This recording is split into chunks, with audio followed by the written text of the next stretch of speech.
Well, we recognize the important role of private sector as well as public sector in our national, so-called national strategy for the prevention and suppression of corruption in Thailand, because this, going along with the views of the international community, which have been specified under the UN Convention Against Corruption, UNCAC. So because of that, so we try to promote this concept of trying to educate and to make the private sector aware of the problem of corruption, how the corruption would damage the economics and the national development. And in particular, we would like to make them aware and to have the role in exercising the oversight when they are having a business dealing either with the public sector or with the other companies, or even within their own company, to overseeing their affiliates, and to refuse not to deal with those who are corrupt or with the misbehavior. Yes. So who are the participants joining this meeting? Are they members of the Chamber of Commerce or just purely private business? Well, the majority of them are the member of the Chamber of Commerce of the so-called Andaman provinces, five provinces, Ranong, Phang, Krabi, Trang, and Phuket. Yeah, so altogether around 200 participants, and also including the other who are not the member of the Chamber of Commerce, but they are also in the business sector as well. So how can private businesses and these Chamber of Commerce help or spot or find out about corruption in any form, in any place? So I would like to say that first, the main objective of this activity is, just like I mentioned before, and also we try to focus in the way that they could do a better business by adopting the concept of so-called good corporate governance in the way that they conduct their business internally. Internally. And besides that, if they are spotting or they are having some knowledge about the corruption, whether it involved with their own business dealing or it's not concerned with them directly, but they know about it, then they could inform the NACC right away. By way of sending the information by mail, by email, by all kind of means of communication, which is very easy to access. What's the safest? What's the most confidential way so that they don't? By mail, by letter. By letter, sending it directly to the Secretary General Office of the National Anti-Corruption Commission at the Phitsanulok Road in Bangkok.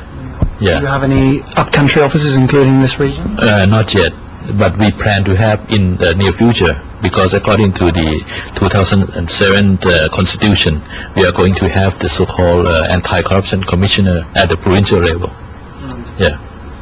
When you also say, by email, if people report by email, surely that is not secure or safe for reporting these sort of highly sensitive, say, corruption allegations or evidence? Well, that is correct, but they can also report it by so-called anonymous, not have to mention their name. So, or perhaps that would be the preliminary information, and then if they can indicate that they would like to report more detailed information, then just identify the name and the contact address, then we can get back to that particular informant. In these days of high technology, but especially, say, mobile phones, is this becoming more common now that perhaps people are using the phones to record evidence of, say, corruption in any way? Yes, we can use that as part of the evidence in our inquiry, because the system that we use, the National Anti-Corruption Convention, is different from, the normal investigation process of the police. Is not the same. So all kind of information and evidence will be used in our consideration. Yeah. So visual or video or photos. Yes, all kind of evidence. Would you encourage that more to back up, say, just purely written or documentary evidence? Of course, yes, if it's possible. But if it's too risky, then we won't encourage that kind of things. Yeah. How is Thailand ranked overall internationally? Have there been any studies how it? If you are talking about the ranking by the Transparency International, by the so-called CPI or Corruption Perception Index, I would like to say that Thailand is now ranked 80 among the 180 countries. Yeah, but being at the 80 rank is not good enough, because the mark is more important. The mark that we got right now is only 3.3 out of 10, which is considered to be rather poor. So we still need a lot of improvement work to do. Yeah. So that's it. One of the reasons. That's why we have to launch the so-called National Strategic Plan, whereby we try to mobilize the collective effort of all stakeholders in all sectors of the society. Yeah. What do you think is the main reason for that low ranking? And which area? Well, when we are trying to analyze the situation, we also try to find out who are the one who will be asked or included in this survey, and then we found out that most of them are foreign business people who are doing business in Thailand. They will be asked under this survey, as well as some of the journalists who have their base, foreign journalists who have their base in Thailand. So these people are the ones who will be, interviewed and asking a question and giving their perception about the situation in Thailand. You want more media to even investigate, to find out more corruption? No. It is